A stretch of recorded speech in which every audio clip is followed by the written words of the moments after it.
Good afternoon, everyone. We are today doing this session at a very, very special time.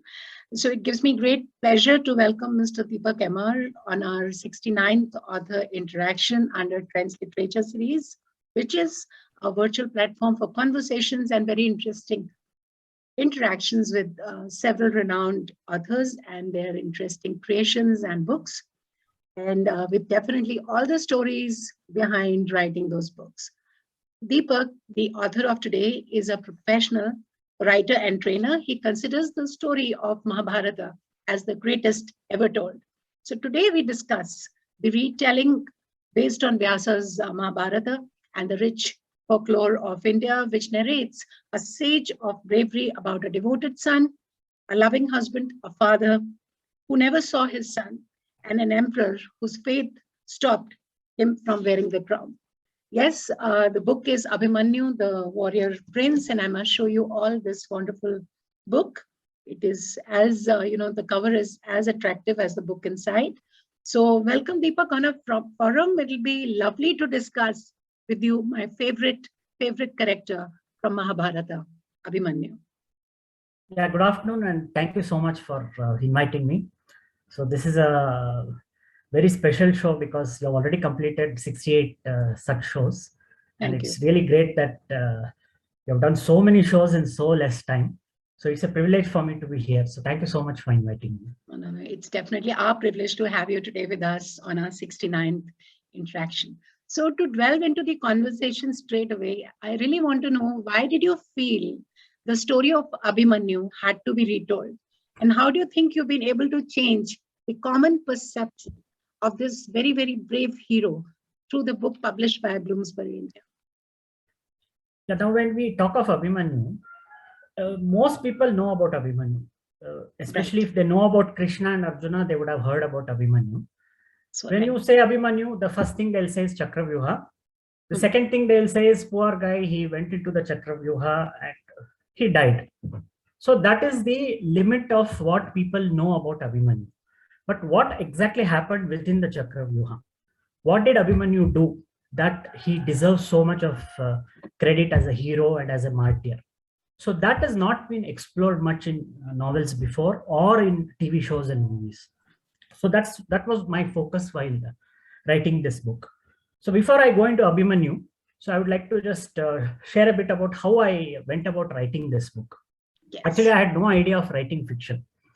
I was actually planning a technical book. And coincidentally, what happened, I came across tweets by the guest on your previous show, Sai Swarupa Iyer. So she had put out a series of tweets on Kurukshetra War. So that was really interesting because what we have seen about the war on TV shows and movies, it doesn't seem realistic. Basically, what we see arrows going in slow motion, then we see some welding and special effects in the air. So it is unlikely that a war would have been conducted like that. So when I went through her tweets, she quoted straight from the Mahabharata.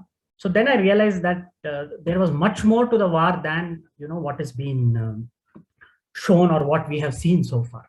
So that made me interested to learn more about the war.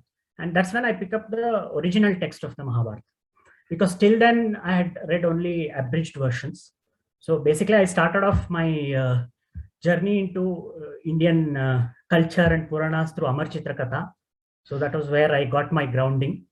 So in fact, the Abhimanyu comic is so vivid that I did not have to pick up the comic again while writing this book. All the frames were there in my mind.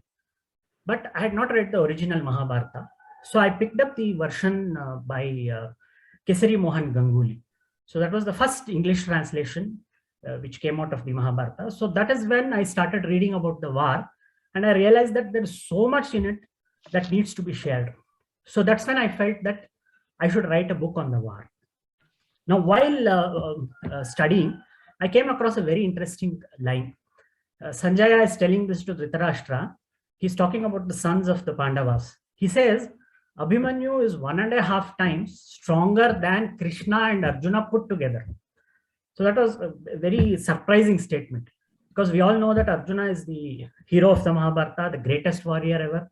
And Krishna is, of course, the Lord himself. So if there is a statement that Abhimanyu is 1.5 times greater than them, then there is something I need to know about this person. Then Bhishma makes a similar kind of statement. He says he's more than equal to Krishna and Arjuna. So that's when I went to day 13 of the war, where the Chakravyuha happened. And then I got to know what exactly happened on that day. And it was astounding, the kind of valor that Abhimanyu had shown on that day. It was much more than what other warriors had shown. There was one person who single-handedly had taken the entire enemy camp by storm. No one could stand up to him. Karna was the greatest warrior from the other side, and by many he is considered to be superior even to Arjuna. But repeatedly, 3 to 4 times, Abhimanyu defeated him. So that was really something striking, and I felt that I should capture it and put it on paper. So that's how I started writing Abhimanyu.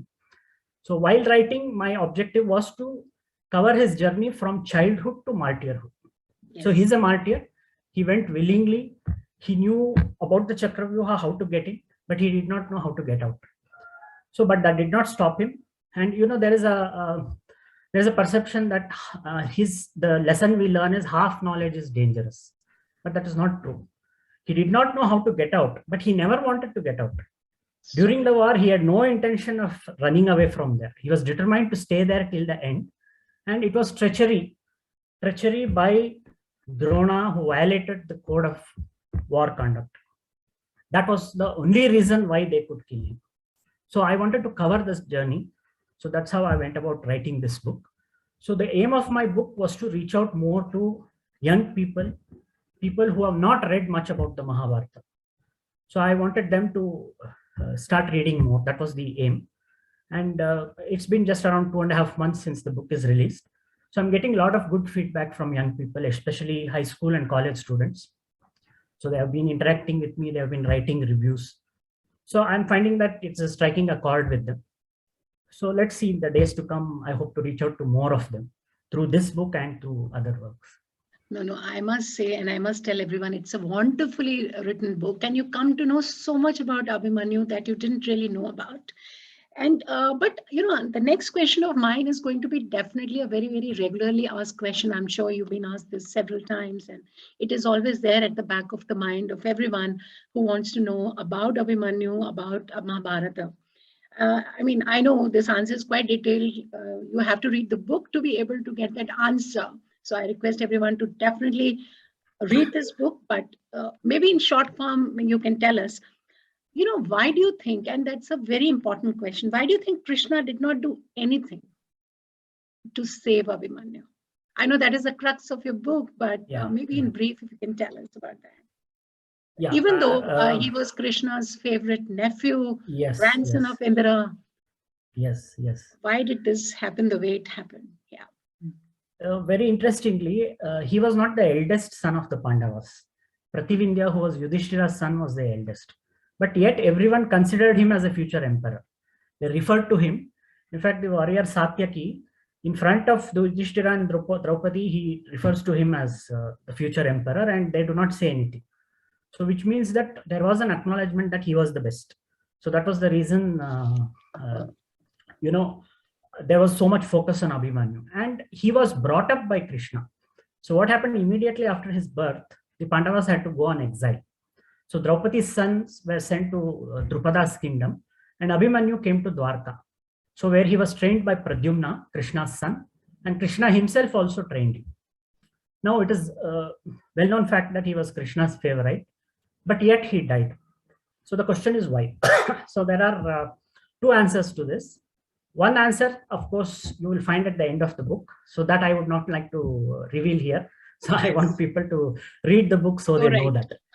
But the basic fact is that it was ordained. Destiny is the answer. Now at the end of the war, what happens? Yudhishthira is so much disturbed, especially when he learns that Karna was his brother. He says that I don't want the kingdom. I'm going to go to the forest.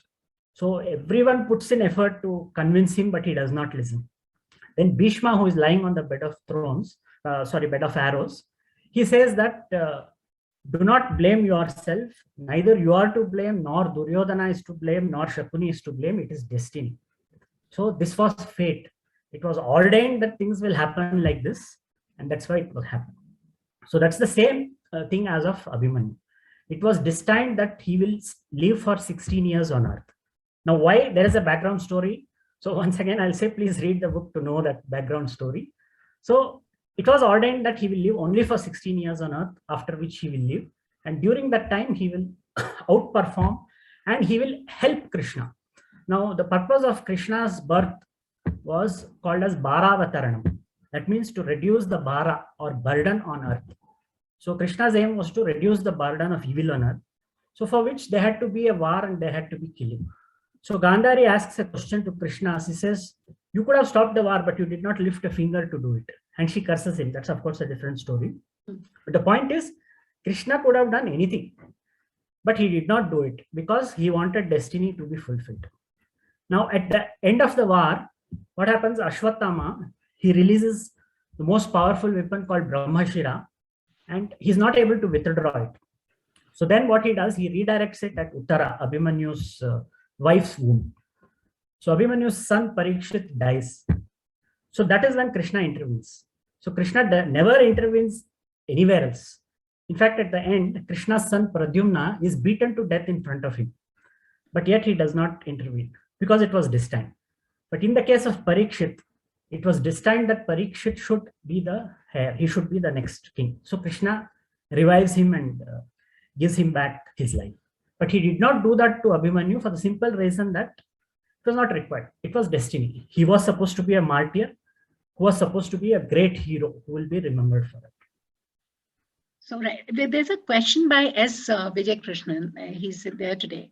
That is Abhimanyu a planned sacrifice on the Mahabharata chessboard? You can say partially yes, because like we said, it was destined that he should die. Now on that day, if we take a look at what happened, Drona hatched a plan of constructing the Chakravyuha. Now the idea was to capture Yudhishthira. So his plan was, if Yudhishthira is captured, then the war gets over. In fact, they had a very devious plan. They wanted to capture Yudhishthira, make him play another game of dice and send him again to 14 years of exile. So when the war happened on that day, Drona knew that there are only two people who knew about the Chakravyuha. So actually there were only few people. One was Bhishma, who was already out of action.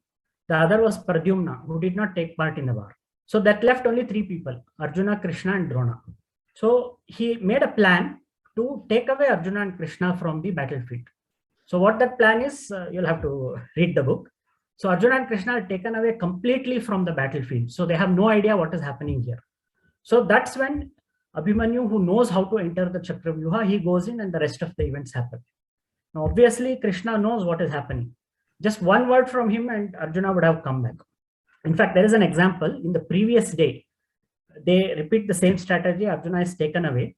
But then what happens? The king of Pragjyotish, Bhagadatta, he creates such a storm that Krishna tells him that there's something happening there. Let's go and have a look. So he takes him back to the battlefield and Arjuna kills Bhagadatta. But on that day, on the 13th day, Krishna does not do that because it had to happen. So maybe it would be saying that it's a pawn is not a nice word, but it was destined that this should happen because there is one more very significant thing here, which is what happened after Abhimanyu's death. Now there are two most important incidents in the Mahabharata. One is, of course, the Draupadi Vastraharana that changed the equations completely. Right. So that, you know, it created a situation wherein there had to be war. There could be no other alternative. The second was Abhimanyu's death. The reason is, till then Arjuna was not giving his best. Actually, there was no fire in his belly.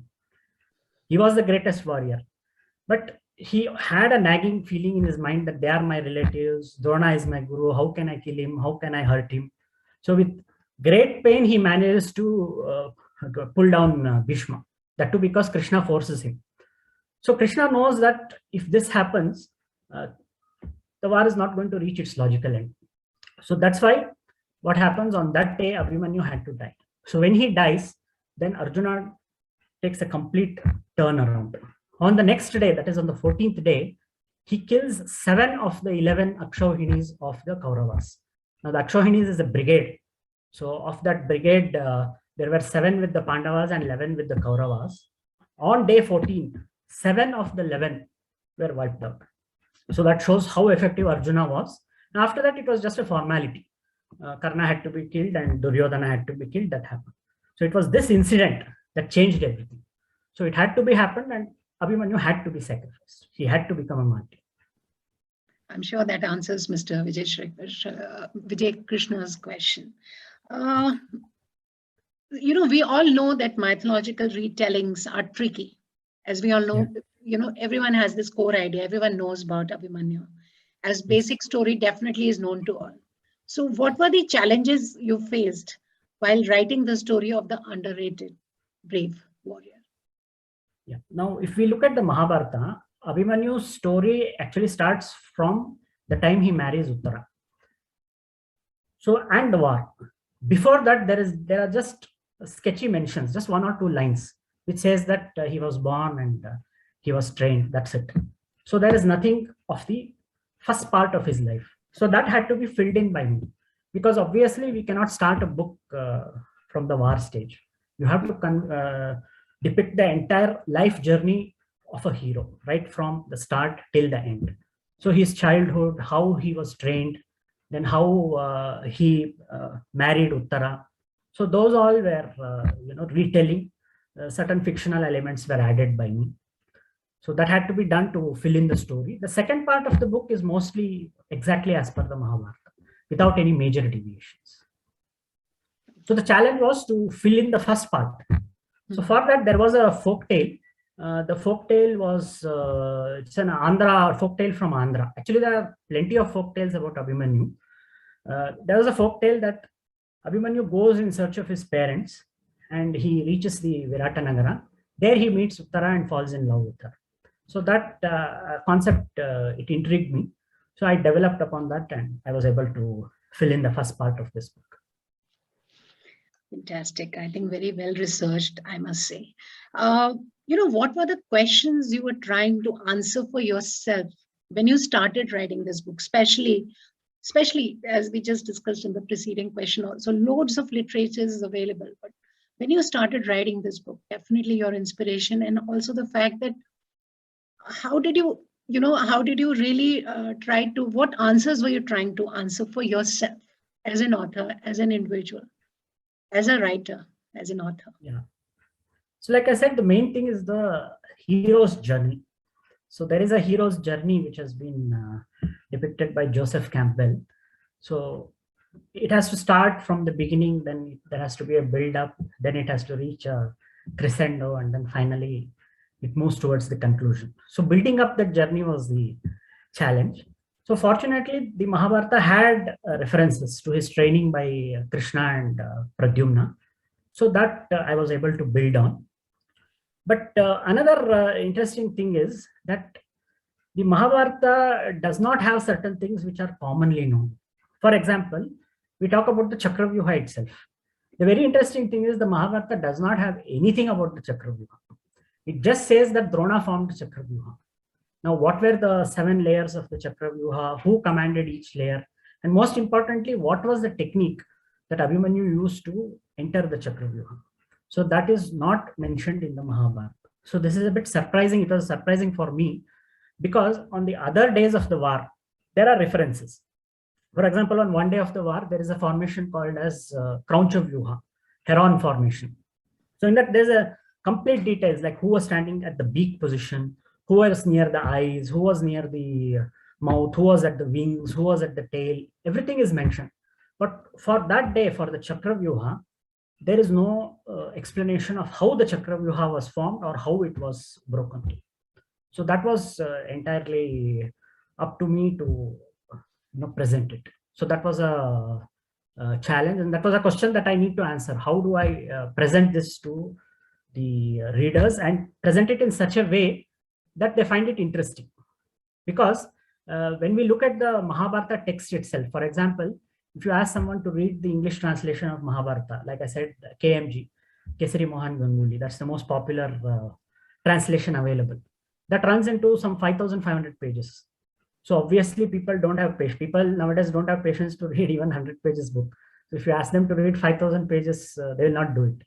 So the entire story has to be compressed into a few pages, and it has to be done in such a way that it is engaging. People should not feel bored. That in fact, I got a feedback saying that you're going a bit fast in the story. Story went very fast. So I feel that is better than saying that the story is so slow that it's not moving ahead. So that was a challenge, to present the Mahabharata in such a way that more and more young people would want to read about the Mahabharata, because we have so many heroes, but people look at Captain America, Wonder Woman, Thor, and those heroes, but there are heroes in our scriptures, so we need to focus more on them. Fantastic. And it's definitely fast-paced, your book, and engaging, and very easy to read, and it tells you so much. So how long did it take you to write this book? I mean, you've done so much of research on Abhimanyu. Yeah, now since the point of research came up, now generally when we write anything, I'm a professional writer, so there's so much of extensive research required to write anything, even to write 100 words. But when it comes to the Mahabharata, you don't need to refer anything, just Mahabharata, the text itself is enough. There are various texts, of course, but there are just minor deviations. You don't need to refer to any other books, because all books, the source is the Vyasa Mahabharata. So that part was easy, referring to the Mahabharata itself for my reference. Okay. There's a question which Monica Bhalla wants to ask you directly. Her video, she's got some Wi-Fi problems, so she'll not be able to switch on her video. But Monica, can you ask your question right now, please? Hello. Yeah, yes, thank you so much. I'm very much there. Yes, sir, I've read your book and it is a wonderful book.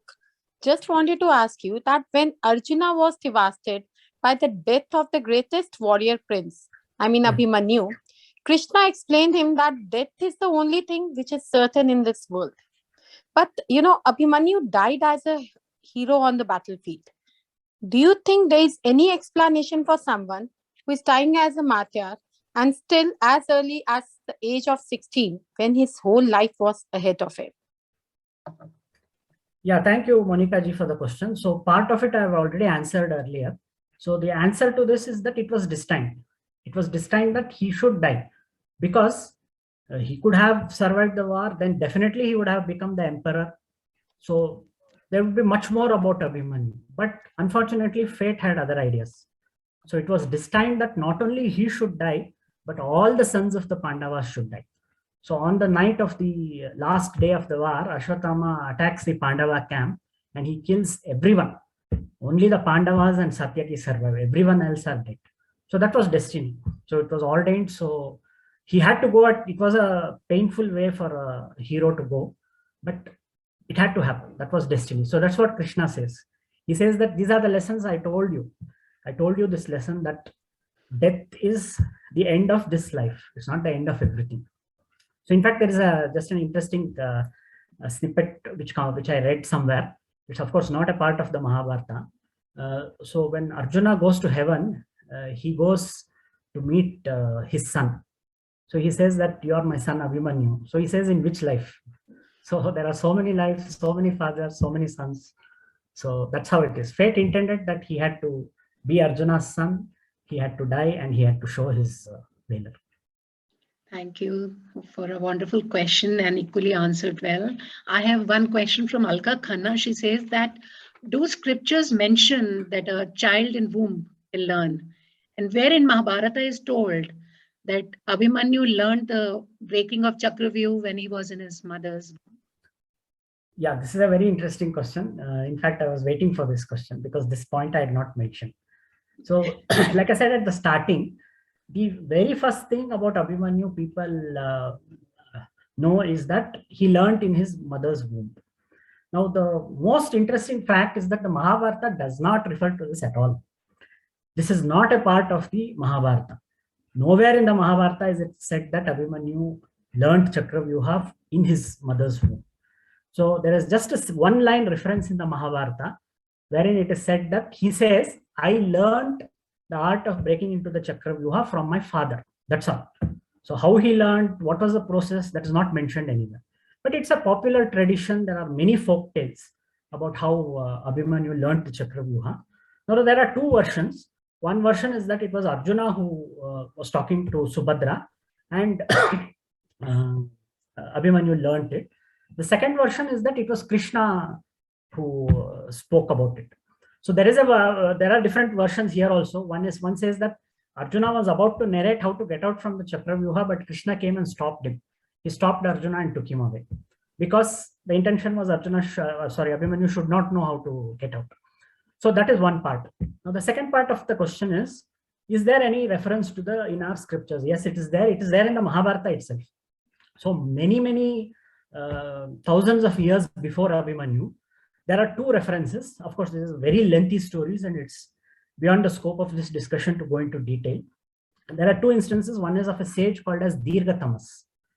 So in his mother's womb, he questions his uncle, who was Brihaspati, the teacher of the gods. So Brihaspati gets angry and he curses him that he should be born blind. So that is one instance mentioned, that a child could hear and speak from the mother's womb. The second instance is of the famous sage Ashtavakra. Now he is known as a great philosopher. Now the name of the sage Ashtavakra means 8 deformities. So in his mother's womb, he listens to his father teaching the Vedas and he corrects him. He tells that, father, what you're telling is wrong. So the father gets so angry that he curses his son, saying that you will be born with deformities. So there are two instances in the Mahabharata itself. Then there is an entire Upanishad about this particular aspect. It is called as Garbha Upanishad. Okay, it is one of the minor Upanishads. So you might have heard of a term called Garbha Samskar, wherein values are taught to a child in the womb. So all that is mentioned in this particular Upanishad. So it's actually very interesting, because it says that in the womb, that not only the child can hear and learn everything said around, but the child also remembers the past lives. So during the birthing process, everything is forgotten. So in fact, even now there are scientific studies wherein about past lives, children up to the age of 2 or 3 are able to remember. So there are many things which are mentioned in our scriptures, which people are talking about now. So the point is that Mahabharata does not mention that Abhimanyu learnt in his womb, but it has become one of the most popular stories about Abhimanyu.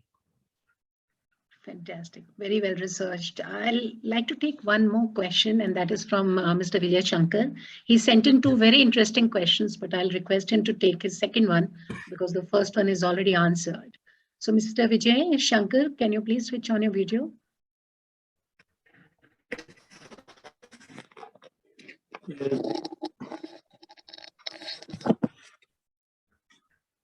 Good afternoon, ma'am. Good afternoon, sir. Good afternoon. Am I audible? Yes, please. Sir, my question is that almost every that both the parties, in fact, both the parties had broken the rules of war throughout the war. But why was the killing of Abhimanyu only singled out? Okay. So Vijayji, thank you so much for your question. So like you very rightly pointed out, there were elaborate rules of war made, but many of those rules were already broken by the time this particular incident happened. Now, the point is that these were all minor transgressions, you can say. The key rules of the war was that first thing is it starts at dawn and ends at dusk. So beyond dusk, the war does not continue. Then there was a rule that one warrior should attack only one more, 1-to-1, but that was broken. Then a person in a horse should attack another person in a horse. That was also broken. But one of the two key rules were that one should not be attacked from behind, because that is a very cardinal violation of the rules of war. Because if it happens once, and if everyone starts doing it, then it will become very difficult. For example, if Arjuna decides to attack from behind, then he can wipe out the Kauravas in one instance. In fact, Arjuna has the most powerful weapon, the Pashupatastra. So if he had deployed it on day 1, the war would have been over in 5 minutes. But Shiva tells him that use it on worthy opponents. So that means if you use the Pashupata Astra, the opponent should be able to take it only on a worthy opponent. So those rules were maintained. Now, in the case of Abhimanyu, what happened? The first thing is there was a group attack on him, but that was okay because that had been happening. But the biggest violation happened because his bow was broken from behind.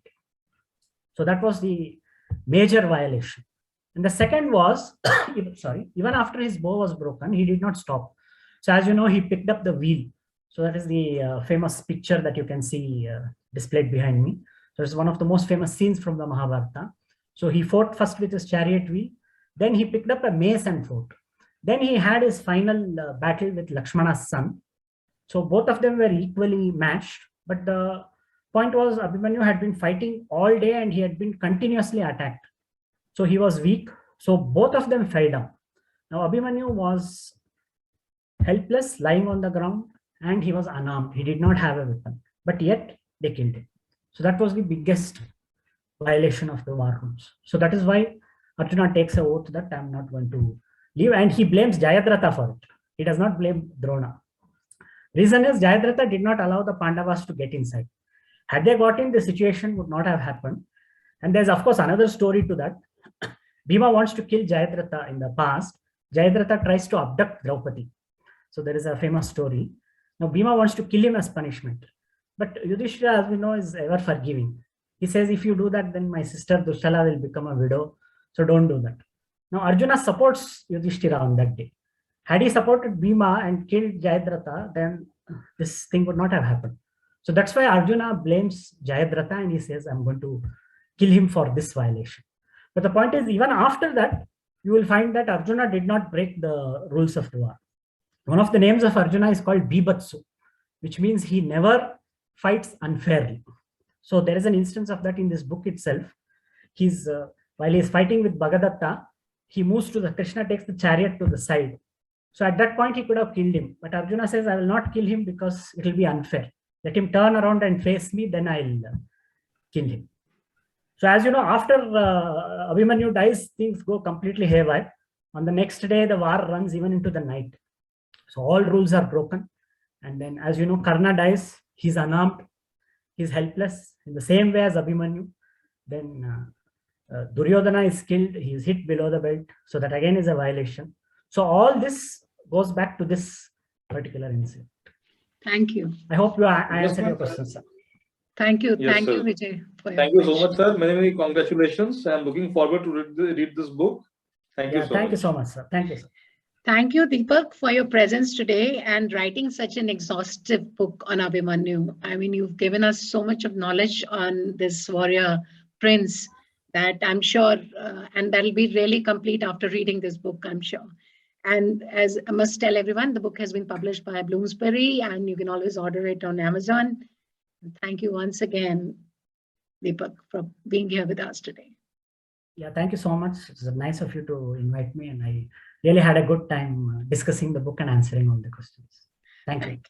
Thank you everyone for joining in today. Please do subscribe to our channel, Friends Events, for all the recordings of the author interactions. And this particular interaction will be available perhaps tomorrow, the recording of this. Thank you.